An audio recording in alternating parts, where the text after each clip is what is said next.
Elon Musk menjadi salah satu manusia terkaya di dunia saat ini. Sempat menduduki posisi nomor 1 dalam beberapa bulan. Meskipun sekarang lagi turun, tetapi nggak lama lagi beliau akan menjadi nomor 1 lagi. Beliau mempunyai beberapa mindset yang kita bisa pelajari. Tentunya mindset daripada Elon Musk ini ada 6 yang saya rangkum di sini. Jangan-jangan salah satunya ada di kamu. Elon Musk ini memiliki cara pendekatan yang berbeda. Berbeda dia dengan beberapa konglomerat yang lain. Elon Musk ini memiliki beberapa pendekatan manajemen yang sangat unik dan inovatif. Nah, di sini kita akan belajar banyak tentang Elon Musk. Nah, yang pertama, Elon Musk itu mempunyai visi yang kuat. Oke, saya rasa kalau visi yang kuat, hampir semua pemimpin mempunyai visi yang kuat. Kalau Anda tanya, "You punya visi?" Punya, gitu. Tapi kenapa nasib saya masih belum kayak Mas Elon gitu, iya kan? Nah, visi dan misi yang kuat ini jelas bagaimana ia membuat perubahan positif dalam dunia melalui teknologi dan inovasi. Ia memotivasi tim dan membantu mereka fokus pada tujuan yang sama. Jadi fungsi daripada seorang pemimpin itu bagaimana dia memastikan pemimpinnya. Itu kalau anggota timnya itu ada 20.000 orang misalkan. Bagaimana 20.000 orang itu berbicara hal yang sama. Berbicara satu bahasa yang sama. Dan mengerti apa yang akan dicapai bersama-sama. Itulah dia mampu membuat timnya itu seperti itu. Nah, itulah visi daripada Elon Musk yang punya kelebihan daripada pemimpin yang lain. Pendekatan manajemen yang pertama yang saya sebutkan visi dan tujuan jelas itu, Elon Musk memiliki visi yang sangat ambisius, membantu memindahkan dunia ke era energi yang terbarukan dan mempercepat proses perjalanan manusia ke Mars. Ini sesuatu yang menurut saya agak sedikit nggak masuk akal ya. Karena memindahkan manusia ke Mars. Manusia pernah mendarat ke Mars? Yes. Tapi memindahkan manusia ke Mars, wah ini sebuah ide gila. Sebagai contoh tahun 2006, Elon Musk pernah mengeluarkan rencana yang ambisius untuk membangun koloni manusia di Mars dalam waktu beberapa dekade. Rencana ini memiliki tujuan yang jelas untuk memastikan bahwa manusia dapat bertahan hidup di luar bumi dan mempertahankan keberlangsungan spesies manusia. Wow. Dengan visi dan tujuan yang jelas ini, Elon Musk mampu memimpin timnya dan memotivasi mereka dan membuat mereka percaya inovasi untuk mencapai tujuannya. Ini juga membantu membangun citra perusahaan dan menarik investor untuk percaya pada visinya, konsumen untuk mempercayai dan mendukung misinya. Dengan demikian, pendekatan manajemen pertama yaitu memberikan visi dan tujuan yang jelas dapat diterapkan melalui contoh yang diberikan Elon Musk. Saya rasa kalau Anda perusahaan kalian tidak punya visi, nggak usah ngomong. Tapi juga banyak perusahaan cuma punya visi, tapi itu cuma slogan. Kalau Anda tanya sampai lapisan karyawan paling bawah, tahu nggak visi perusahaan? Jangan-jangan dia bilang, yang penting saya dapat gaji Pak kerja di sini. Bisakah Anda bayangkan bahwa betapa kuatnya visi tersebut sampai lapisan paling bawah, karyawan yang lapisan paling bawah, frontliners, penjaga gudang contohnya, storekeeper atau bahkan cleaning service mungkin, dia bisa mengerti visi daripada perusahaan itu. Oh, itu tidak mudah loh. Bagaimana setiap pagi, setiap siang malam, Elon Musk mampu membuat setiap elemen karyawannya paham akan visi tersebut. Oke, kemampuan Elon Musk yang kedua, outside the box. Think outside the box, yaitu cara berpikirnya di luar kotak gitu. Elon Musk memiliki sebuah sudut pandang yang selalu berbeda dibandingkan orang rata-rata.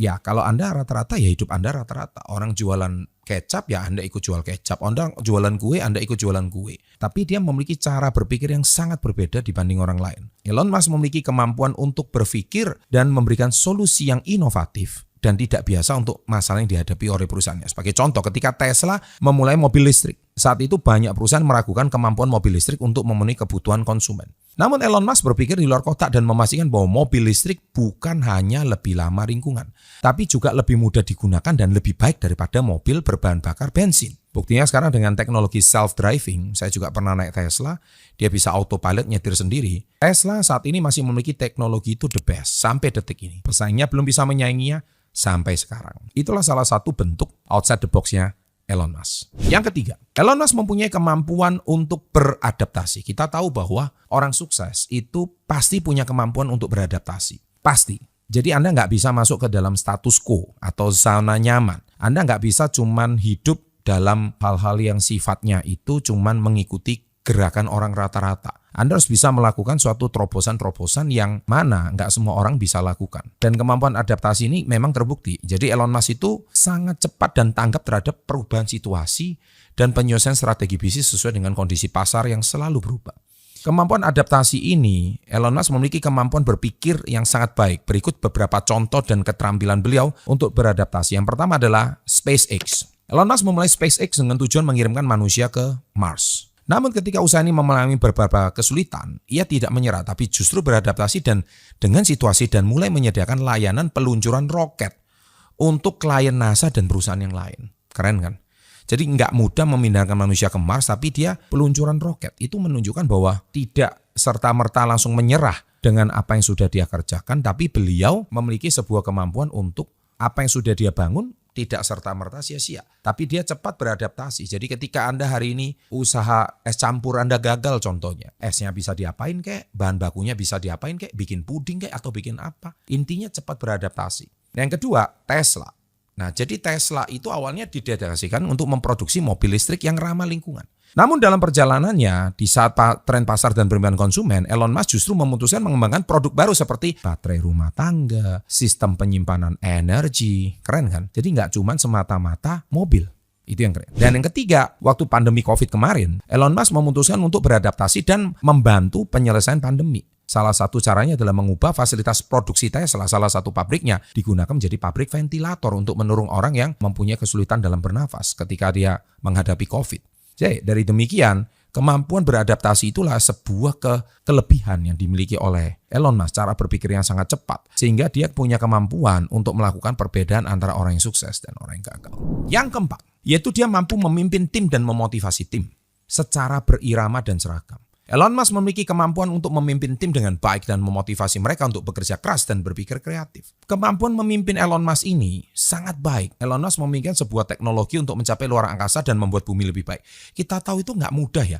Memimpin sebuah hal visioner yang mana itu Anda belum kelihatan. Tapi Anda bisa membuat tim Anda percaya untuk sesuatu yang belum terlihat. Dan dia memimpikan itu pada timnya. Ini juga mempunyai tim yang memiliki tujuan yang jelas, bekerja keras untuk mencapainya. Elon Musk juga memiliki kemampuan untuk memimpin keputusan yang cepat dan tegas dan mampu memastikan bahwa semua proyek berjalan tetap lancar dan tepat waktu. Salah satu contoh cerita tentang kemampuan memimpin Elon Musk ini yaitu dalam memimpin tim SpaceX. Tahun 2008, SpaceX mengalami kegagalan dalam beberapa tahun berturut-turut meluncurkan roket mereka.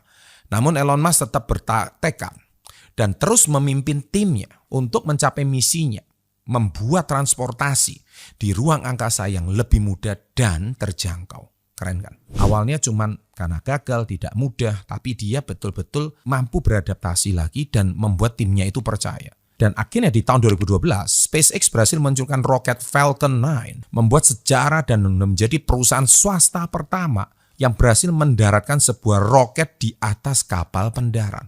Ini adalah contoh bagaimana Elon Musk memimpin timnya untuk mencapai visinya dan melalui kesulitan untuk meraih kesuksesan. 4 tahun itu bukan angka yang kecil. 4 tahun bukan angka yang singkat. 4 tahun itu kalau Anda didera kegagalan setiap hari, sama seperti orang itu mentertawakan Anda ketika Anda menghadapi kegagalan. Tuh kan gua ngomong kan, gak gampang kan mengirimkan manusia ke Mars kan. Tuh gua ngomong kan, roketnya gagal kan. Itu memang orang gila. Saya selalu bilang losers is gonna be a losers. And haters is gonna be a haters. And losers and haters never win, but winners never hate and never lose. They always create something. Dia pasti melakukan sesuatu. Dan akhirnya Elon Musk membuktikan dengan Falcon 9-nya. So, are you a losers or a winners? Nah, yang kelima, Elon Musk sangat detail. Dia fokus pada hal yang detail. Elon Musk sangat detail oriented dan memastikan bahwa tiap proyek yang dijalankannya memiliki standar kualitas yang sangat tinggi. Elon Musk sangat peduli dengan detail mengerti bagaimana memastikan bahwa setiap aspek dari bisnis dan proyek yang dia jalankan berjalan dengan lancar. Elon Musk sangat cermat memantau progres tiap proyek dan memastikan bahwa setiap detail teratasi sebelum terhambat. Ini membantu memastikan bahwa proyek berjalan lancar dan tepat waktu. Dan juga membantu meminimalisir masalah yang mungkin timbul. Elon Musk memastikan bahwa dia juga memiliki informasi yang lengkap dari setiap aspek bisnis dan proyek yang dia jalankan. Dan dia memastikan bahwa setiap detail dan bagaimana hal tersebut mempengaruhi hasil akhirnya. Salah satu contoh menunjukkan bahwa fokus Elon Musk pada detail adalah ketika dia meluncurkan roket Falcon 1. Pada tahap awal roket tersebut gagal meluncur beberapa kali. Tapi Elon Musk tidak menyerah. Dia mempelajari setiap detail dari setiap kegagalan tersebut dan memastikan bahwa setiap masalah teratasi sebelum mencoba lagi. Akhirnya pada tahun 2008, Falcon 1 berhasil meluncur dan menjadi roket pertama buatan swasta yang mampu mencapai orbit. Kita harus akui bahwa dia memang orang hebat gitu. Dan dia sangat detail. Dan jangan cuma ngomong bahwa ya sukses itu cuma orang yang beruntung. Ya memang nasibnya dia udah sukses. Ya, silakan aja Anda mengeluarkan kata-kata loser seperti itu. And you always be a losers. Yang terakhir, Elon Musk memiliki kemampuan mengambil keputusan yang berani. Elon Musk memiliki keberanian untuk membuat keputusan yang sulit dan berani. seringkali membantu memimpin perusahaan ke arah yang lebih baik. Apakah dia pernah gagal? Pernah. Apakah dia pernah membuat salah keputusan? Pernah. Siapa pemimpin yang gak pernah salah membuat keputusan? Tapi dia berani. Elon Musk juga dikenal sebagai seorang pemimpin yang paling berani membuat keputusan. Dan salah satu contoh terbaik adalah dia memutuskan membangun Tesla. Pada saat itu industri mobil listrik masih dalam tahap awal dan banyak orang ragu untuk berinvestasi dalam mobil tersebut. Namun Elon Musk berani membuat keputusan untuk membangun Tesla dan membuktikan bahwa mobil listrik adalah masa depan. Contoh lain adalah ketika dia membangun jalur tunnel boring company untuk memecahkan masalah kemacetan di kota-kota besar. Ini adalah ide yang sangat ambisius dan banyak orang meragukan keberhasilannya. Namun Elon Musk yang tetap berani membuat keputusan tersebut membuktikan bahwa jalur tunnel dapat menjadi solusi efektif untuk mengatasi kemacetan. Banyak sekali orang yang berharap jatuhnya Elon Musk, termasuk jatuhnya Bill Gates. Tapi Elon Musk tetap berhasil membuktikan sebaliknya. Dengan mempelajari Elon Musk melakukan manajemen seperti ini, dapatkah kita aplikasikan beberapa prinsip yang sama dalam usaha kita, dalam hidup kita, agar Anda meraih pertumbuhan dan kesuksesan di dalam bisnis kalian? Semua video yang saya buat ini dengan satu tujuan, jangankan kita bisa menyamai 6 cara berpikir yang berbeda dari Elon Musk, kalau Anda bisa kuasai 3 saja dari cara berpikir beliau, kalian bisa mempunyai sebuah cara berpikir yang berbeda, cara berpikir yang kreatif, konsisten, sehingga Anda harus percaya bahwa sukses tidak diraih dengan begitu mudah saja. Sukses selalu dan always salam hebat, luar biasa. Dan akhirnya di tahun 2012, SpaceX berhasil meluncurkan roket Falcon 9, membuat sejarah dan menjadi perusahaan swasta pertama yang berhasil mendaratkan sebuah roket di atas kapal pendarat. Ini adalah contoh bagaimana Elon Musk memimpin timnya untuk mencapai visinya dan melalui kesulitan untuk meraih kesuksesan. 4 tahun itu bukan angka yang kecil. 4 tahun bukan angka yang singkat. 4 tahun itu kalau Anda didera kegagalan setiap hari, sama seperti orang itu mentertawakan Anda ketika Anda menghadapi kegagalan. Tuh kan gua ngomong kan, gak gampang kan mengirimkan manusia ke Mars kan. Tuh gua ngomong kan, roketnya gagal kan. Itu memang orang gila. Saya selalu bilang losers is gonna be a losers. And haters is gonna be a haters.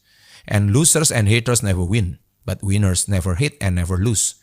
They always create something. Dia pasti melakukan sesuatu.